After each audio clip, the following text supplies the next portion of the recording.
issue to then. So let's say we want to know the province city where the doctor was issued a medical license. It's the only thing I could think of to make it relevant to a doctor. I stayed away from patient because we have so much plugged into the patient already.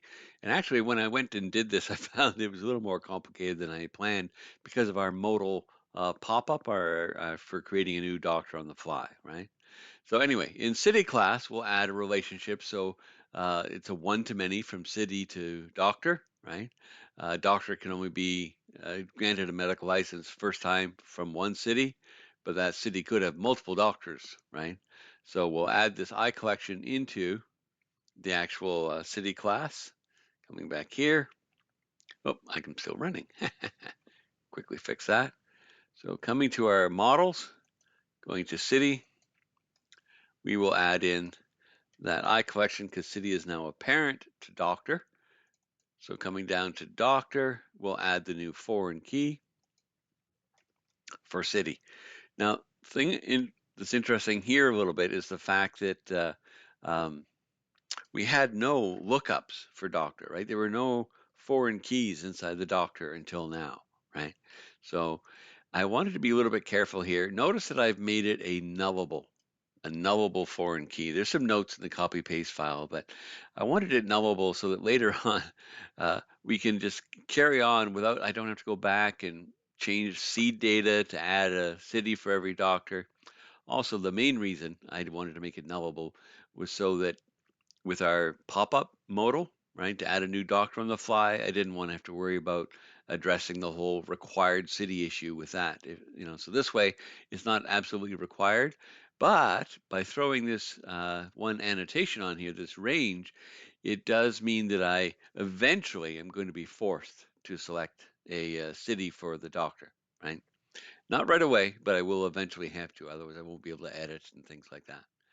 Okay, so we have a nullable foreign key. And of course, a nice thing as well about a nullable, I don't have to worry about going into the Fluent API and adding a delete restriction for Cascade Delete because that's how it works, right? But we do have to do a new migration, right? So I'll just save this. We will do the usual routine. Once more, not going to pause the video. I'm going to show you me walking through this because it's the kind of thing that is so easy for people to not do correctly, right? So we'll just delete the migration. Going to open my common commands and grab this first one here for re-adding the migration. So I'll just go down to the package manager console. Oh, I could probably pull it up from the last time. There we go. There's my add migration command. And there we go. So we'll have created my new migration. Now this time, remember, all I have to do is add this one line of code into the migration to get my triggers in place. So my little trick there, shrink it all down, come here, expand it again, go up a couple lines, and then I can just paste that in at the very end of the up portion of the migration. Okay, so there we go. So I've added the migration. I will just update the database as well.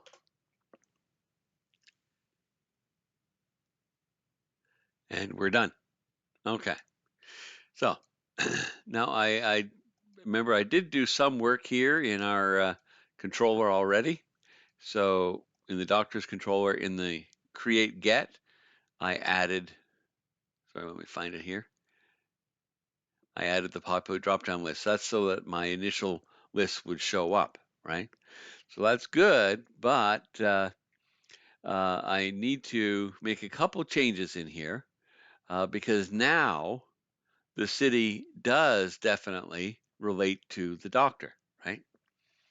So you're going to want to be including city as well in most of our link queries. So the main change I have to do in this section of code I added at the bottom is the populate drop-down list. Before I just passed null for everything because it had no relation to any models in the actual data domain. So now we're just going to expand on this. I am going to pass in the doctor, as we typically do, right? The doctor is the entity we're focused on in the doctor's controller, making it null so that we don't have to pass a doctor if we don't want, but if we do, then we need to make a decision, right? So let me just get this code in place. I played around with a couple approaches because, null properties of null objects can be tricky. So I found seems to be the best way to do it. I can use the Elvis operator in case there is no doctor, right? And then check the city ID and see if that has value because it's a nullable, right? Kind of made my life more difficult in some ways because it's a nullable property. So if it has a value, then A, I know two things. One, the city was added to the doctor, okay? And sorry, we have a doctor and the city was added to the doctor. So in that case, when I call my code to generate the two select lists, I can pass the appropriate values, right? With confidence, I know that they're going to find the province ID in the city and so on and so forth. Okay, else I just do it exactly the way I used to, right? Just passing nulls. There we go. So that's the one change I had to make in that code, right? Now, as I said, I was okay. My get was fine for the create process, but my post is not. Because remember now, city ID belongs in Doctor. Remember what this whitelist is all about? This is to prevent overposting attacks. So we do need to add city ID. Otherwise, we cannot update it, right? Or create a new Doctor and provide the city ID. So that has to be there.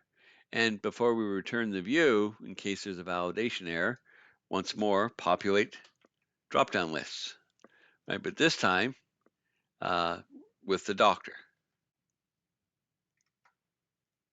right? Because we built the doctor coming into the post. There was a validation error, something went wrong in the database. So we're redisplaying the page with the doctor information there. So we actually have to include the doctor, right? Okay. Oh, and you know what else?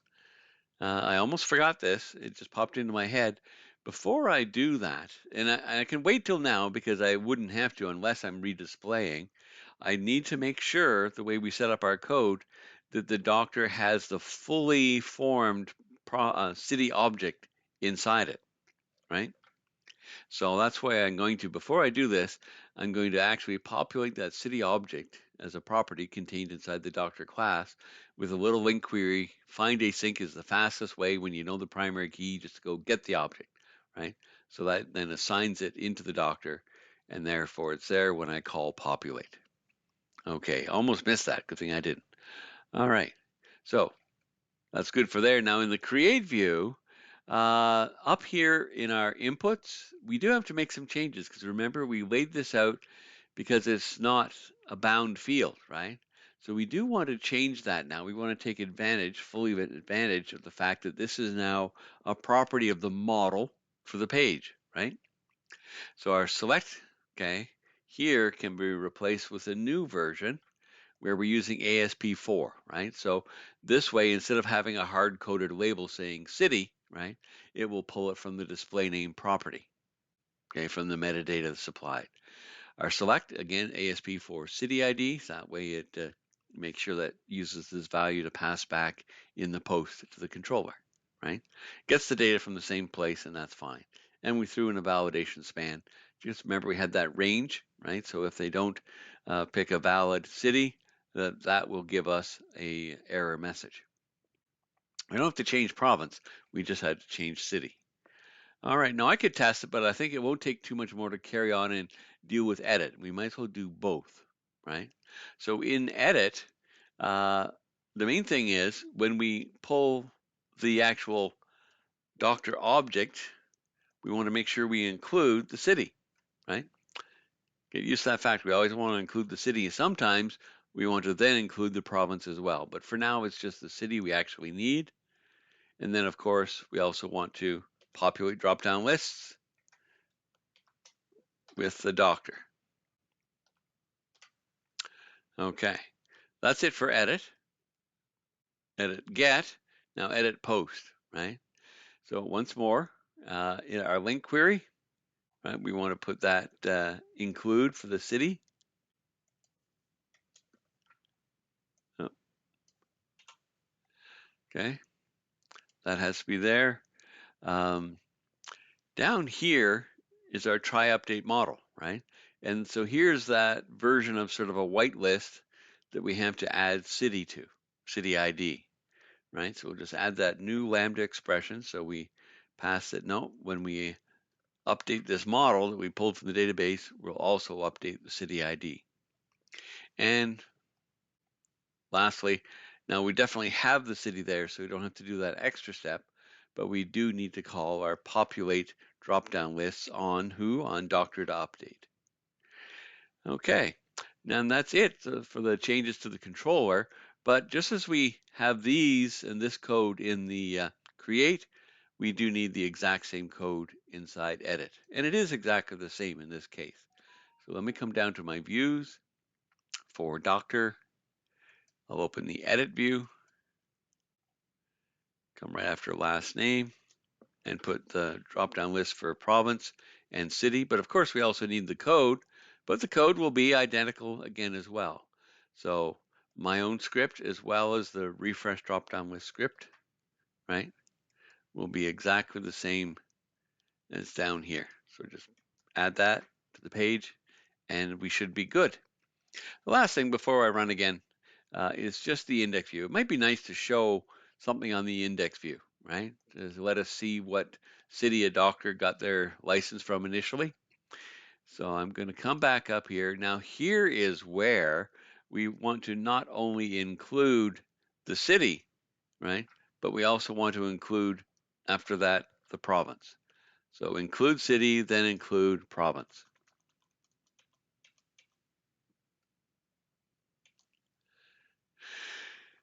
Okay, and that way we can get that summary property of the city itself. Okay. Let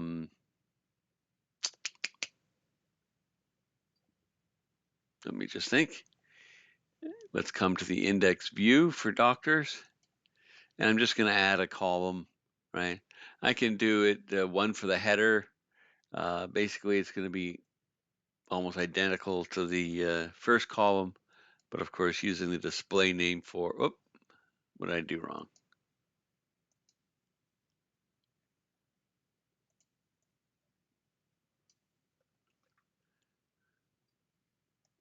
Yeah, I'm going to put it right here. The display name for, now of course, it will use that for city ID inside of the actual doctor class, right? And down here, right before our last column where we have our edit and other links, I'll just put in the exact same type of code, but with a display for instead of a display name for. Okay, and using our city province summary property. All right, now I have a feeling I missed something. Let me just go back and check. No, we're good. I was thinking about the next step that we're going to finally wrap up with, but I don't want to get ahead of myself. Let's just do a quick test here. Now this time, of course, it's got to seed the data and everything as I come in. So I didn't bother completing this last time, but I might as well at this point because that way, I don't have to do this every time anymore. Last name and chocolate, right? Definitely chocolate. Okay, so now I'm free to go to the doctors, right? So if I edit somebody, oh, no city specified because we didn't in our seed data provide any, right? But if I go to edit, now I won't be able to save changes until I actually get a city there, right? If I want to filter, British Columbia first, Vancouver, BC, there we go. You see it's Vancouver, right? So working fine. If I create a new doctor, first name, Joe, James, and he in PI was Stratford, of course, the only one there. There we go. So you see it's working perfectly fine using our filter, and we're tying it into the doctor with no problems whatsoever. Last thing I'm just going to quickly test here is if I come back to patient, let's say we're going to create a new doctor here, right? First name, Jane Smith. Create.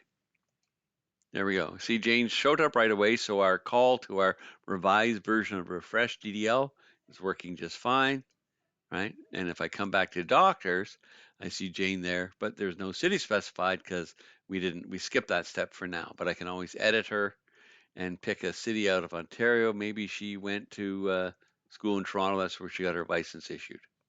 There we go. So fully functional, and away we go. Now, the only thing I did kind of mention is, what if when you first come in, right? Maybe you don't want anything to show up until you actually have selected a province. So that'll be the last one. It'll be very short, but it'll be the last little thing. It's a design decision. It's not right or wrong either way. I kind of like this, that you could, have to bother filtering. But if you got a huge long list, obviously there'd be a big advantage to filtering by province first, right? Okay.